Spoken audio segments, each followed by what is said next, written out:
발표 순서는 첫 번째로 배치 스케일에서 반응 차수를 결정할 것입니다. 두 번째로 저희가 결정한 반응 차수가 파일럿 스케일에서도 잘 들어맞는지를 확인할 것입니다. 마지막으로 최종적으로 산업 스케일에서 적용하기 위해 고려해야 할 사항이 무엇인지에 대해서 설명드리겠습니다. 첫 번째로 배치 스케일에서의 반응 차수 결정입니다. 반응 차수를 결정하기에 앞서 실험 데이터에 대한 실험 조건들을 먼저 설명드리겠습니다.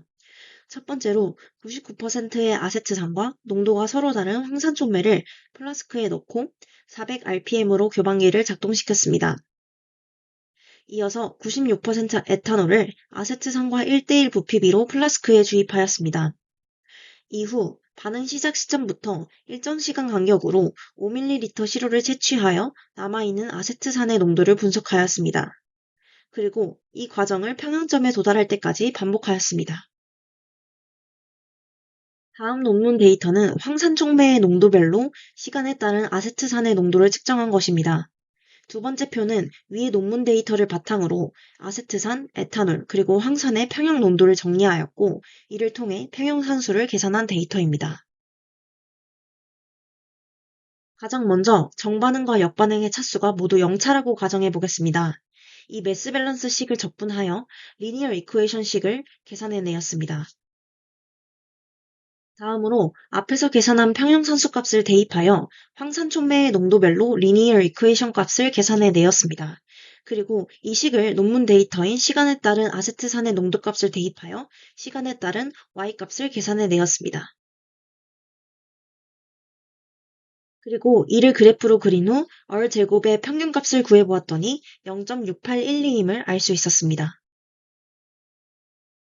다음으로 P는 1, Q는 0, 그리고 R은 1, S는 0인 1차 반응에 대해서도 똑같은 계산 과정을 거쳤습니다.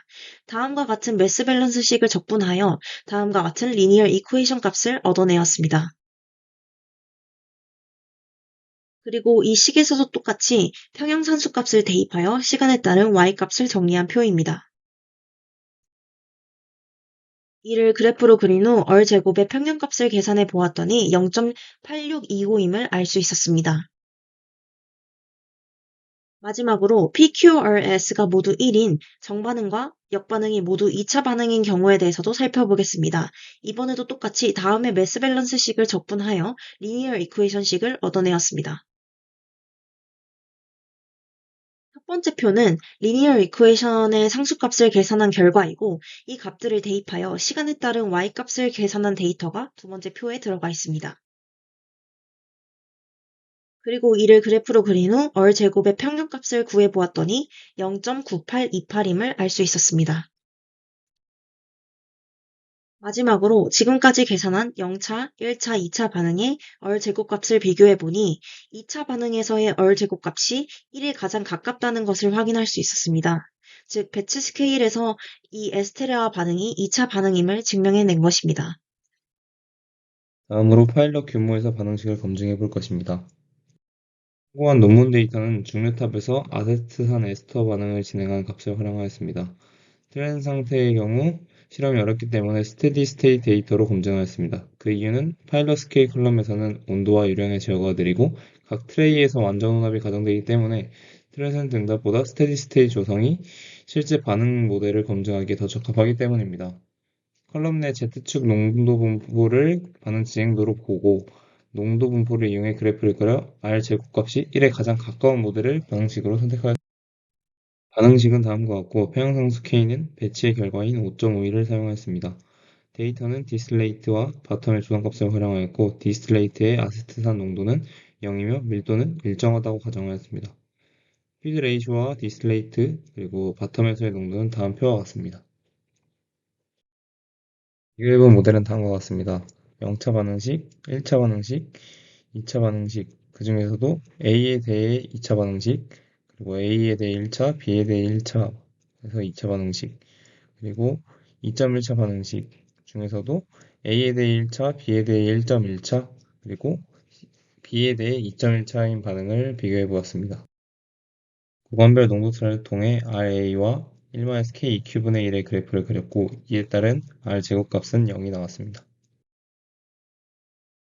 마찬가지로 RA와 12-K Q분의 CC 그래프를 그렸고 이에 따른 R 제곱값은 0.2197이 나왔습니다.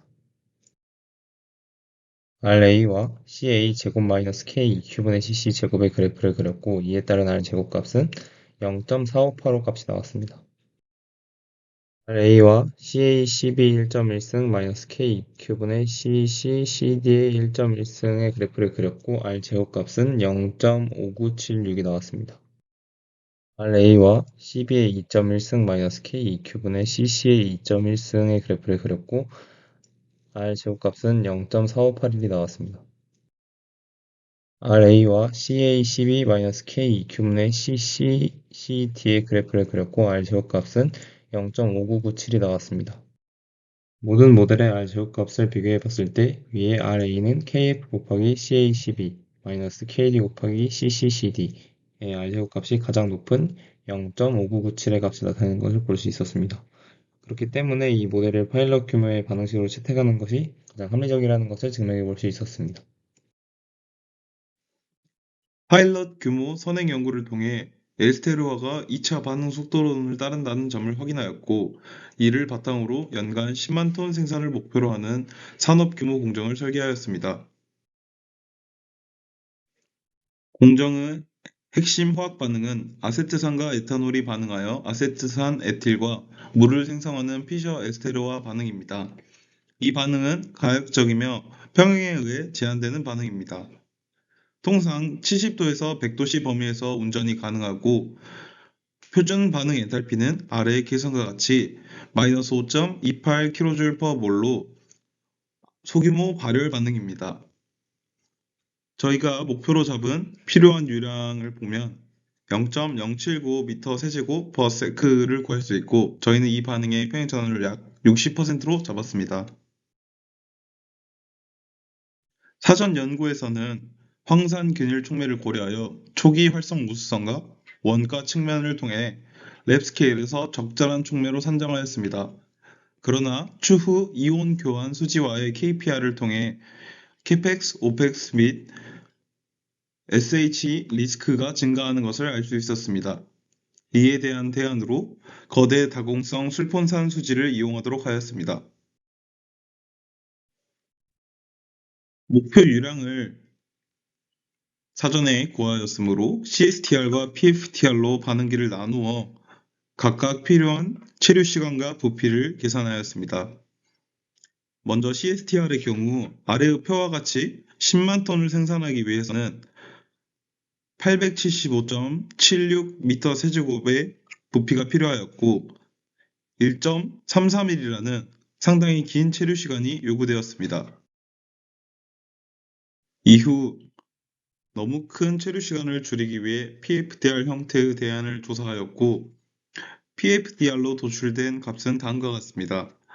PFDR의 필요 부피는 193.91m 세제곱이고 체류 시간의 경우 7.09아워로 매우 적합한 수치임을 알 수 있었습니다.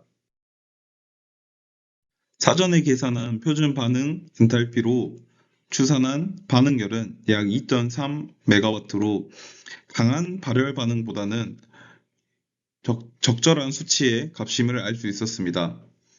그러나 이것 또한 열 폭주의 위험이 있기 때문에 다음과 같은 열 관리 전략과 안전 환경 전략이 요구되었습니다.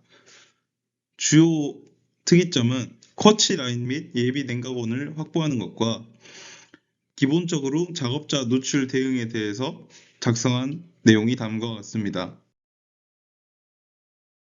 이번 설비의 경제성 평가를 위해서 실제 장치 구입비는 견적 확보가 매우 어려우므로 표준 용량 지수법, 일명 식스텐스 룰을 이용하여 지수를 0.6으로 가정하여 추산하였습니다.